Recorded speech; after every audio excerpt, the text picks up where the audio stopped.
संदेश खाली हिंसा के मुख्य आरोपी शाहजहां शेख को पुलिस ने अरेस्ट कर लिया है। इसके ऊपर संदेश खाली में महिलाओं पर कथित यौन अत्याचार और उनकी जमीन हड़पने का आरोप है।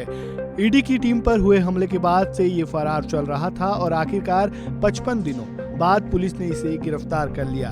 तो चलिए जानते हैं कि बांग्लादेश से भागकर पश्चिम बंगाल पहुंचा शाहजहां शेख ईंट भट्टा की मजदूरी करते करते कैसे संदेश खाली का डॉन बन गया।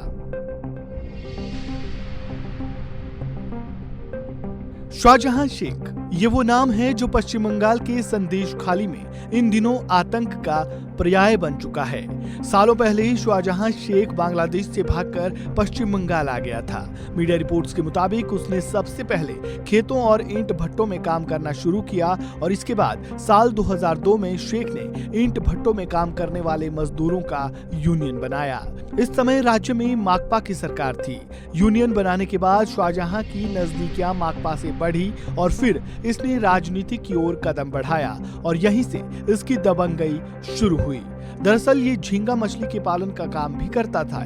राजनेताओं की शह मिलने पर ये लोगों की जमीन तो लीज पर लेने लगा और धीरे धीरे वो अपना कब्जा जमाकर उन पर तालाब बनवाने लगा। पहले तो कुछ दिनों तक ये किसानों को इसके पैसे भी देता था, लेकिन बाद में इसने किसानों को पैसे देना बंद कर दिया और उनकी जमीन पर कब्जा कर लिया। जो इसके खिलाफ आवाज उठाता उसे इसका अंजाम भुगतना पड़ता। यहाँ की महिलाओं का आरोप है कि वो जमीन के बदले इलाके की औरतों के साथ भी गलत काम करता था। साल 2011 में बंगाल में टीएमसी की सरकार बनी तो शाहजहां ने राजनीतिक पाला बदल लिया और 2012 में टीएमसी से जुड़ गया, लेकिन इसके कारनामे, गुंडई और अत्याचार नहीं बदले। यह सिलसिला वैसे ही चलता रहा जैसे वो अपने मुताबिक चलाता आ रहा था। टीएमसी के दिग्गज नेताओं से शाहजहां की नजदीकियां बढ़ी और उत्तर 24 परगना के बड़े नेता ज्योतिप्रिया मलिक के करीबियों में उसे गिना जाने लगा।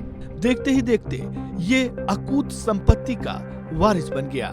रिकॉर्ड के मुताबिक उसके पास 17 कारें, 43 बीघा जमीन, 2 करोड़ के गहने और 2 करोड़ कैश है। लेकिन स्थानीय लोगों की माने तो उसके पास इससे भी कहीं ज्यादा पैसा है और ये उसी के दम पर अपनी मनमानी करता है। शाहजहां के करीबियों में शिबू हजरा और उत्तम सरदार के नाम आते हैं। ये लोग उसके लिए स्थानीय गुर्गों की तरह काम करते हैं। शाहजहां शेख क्षेत्र में पारिवारिक और भूमि विवाद सुलझाने के लिए भी चर्चित है। शेख का छोटे भाई भी टीएमसी में सक्रिय कार्य करता है। स्थानीय लोगों में शेख को भाई के नाम से जाना जाता है। तो ये थी संदेश खाली की शाहजहां शेख की पूरी क्राइम कुंडली। इस वीडियो में फिलहाल इतना ही। खबरों से जुड़े ताजा अपडेट के लिए वन इंडिया हिंदी को सब्सक्राइब करना बिल्कुल ना भूलें।